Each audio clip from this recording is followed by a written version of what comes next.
Hello, beloved. It's me, James. I make it my habit to come to you once a week live on Tuesdays at noon. And then the same is rebroadcast as a podcast, the Infinitely Precious podcast, at 3 o'clock on Tuesdays. So you just have an audio. And then I produce a second podcast on Fridays where I share some thoughts, usually about 10 minutes or so. It has been difficult for me to come to grips with what my thoughts are. This is actually a second recording of my Tuesday thoughts. The first ones were going okay. The first recording was going okay until I hit a bump and spun out a bit and started doing something that I try not to do in these podcasts, in these broadcasts, and that is to blame or to point fingers or to mock. I just don't think there's a place for that in public discourse. It happens a lot, but I don't think that there's a place for it. And it certainly, if I want to set an example, I'm not going to do it. So at about minute 7 of my recording, I lost it. Last week, I tried to prepare for my Friday podcast, which I pre-record, obviously, so I can upload, and it's available at 3 on Fridays. And I went at it 5 times. The first 4 times, I scrapped. And it was the 5th one that came out all right when I talked about diversity and the celebration of diversity and how important diversity in our world is. God must really like diversity, or else there wouldn't be nearly as much as there already is. But I digress. You can listen to that if you want to on the Infinitely Precious podcast, my Friday episode. So if I tried to be a calm, a whole voice when I speak in this space, when I come to you, I have to find that place of wholeness. And oftentimes before I sit down to do this talk that I do, I sit and let go of all these other things that are rising up in me because they're very distracting. But last week there was a lot of chaos going on, and in the midst of all of that chaos, I just couldn't bring a place of calm. That's fairly unusual for me. If you know anything about me, it's fairly unusual. I have a meditation centering prayer practice, a journaling practice that helps me empty myself, let go of my thoughts and feelings which are not me, and then be as fully present as I can in the moment. And I've been practicing that for 13 years. But there's a lot of chaos in the world right now, and I'm going to name it. That's the best I can do. There's a lot of chaos in the world right now. There's a lot of information and disinformation coming out of various sources, and has been for the last couple of weeks. And a lot of people have been dehumanized, no matter what their immigration status is. We've blamed them, we've blamed diversity, and we live in that kind of a world where blame is... There don't seem to be a lot of people interested in solving some of the problems, but they sure seem quick to tell you who's to blame, whose fault it is. I want to suggest to you that there are some things that we can do. There are things that I can do and am trying to do in the midst of this world. I first of all try to name the thing that's coming up in me. When I start to feel the chaos rising, apart from the time when I'm in my centering prayer and meditation time, when I'm journaling, oftentimes I'll try to pull out the journal so I can write down what's going on, and eventually it becomes clear to me where what's going on is coming from. So naming it is a really good place to begin. And then if you have named the thing that is making you feel even more out of control than you might feel normally,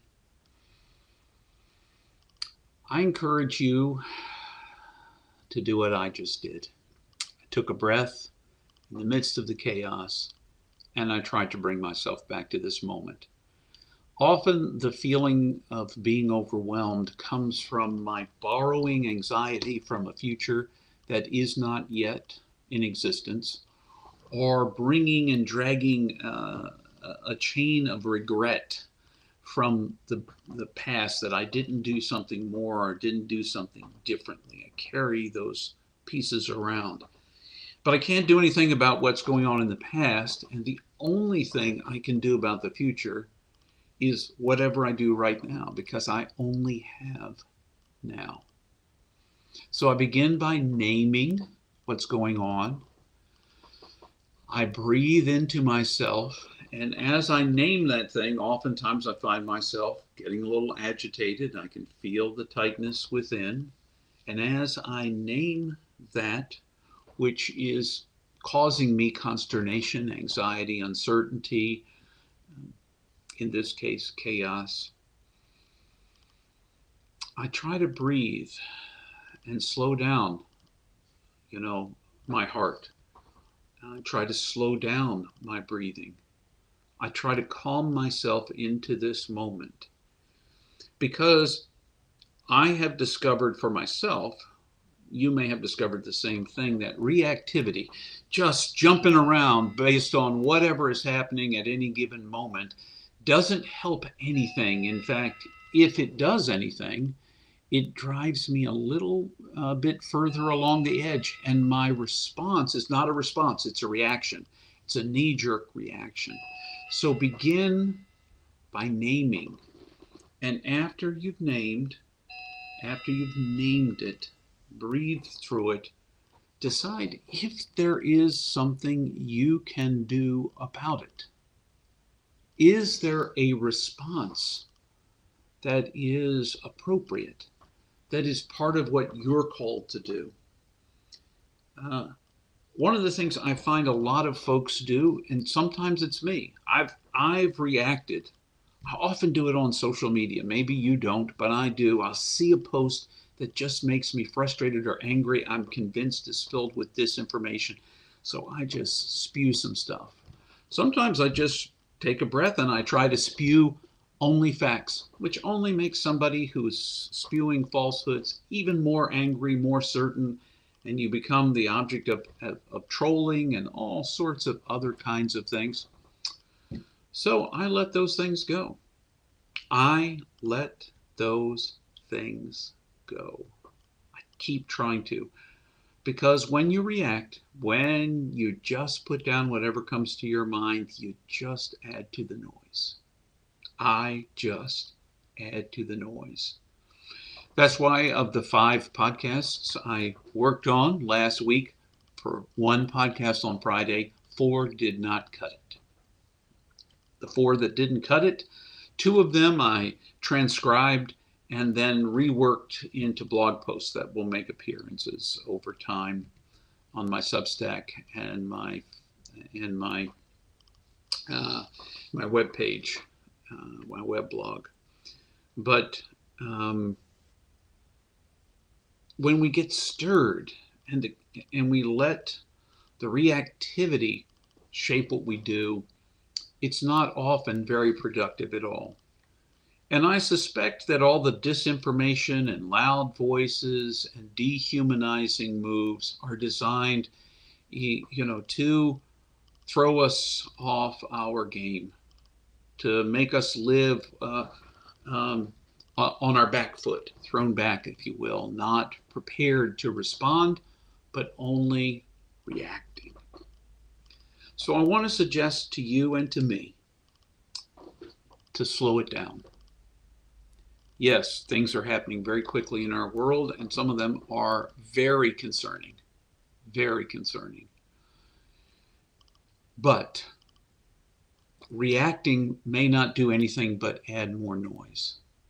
Responding, naming what's going on, slowing down enough to figure out how can I respond in a way that might make a difference.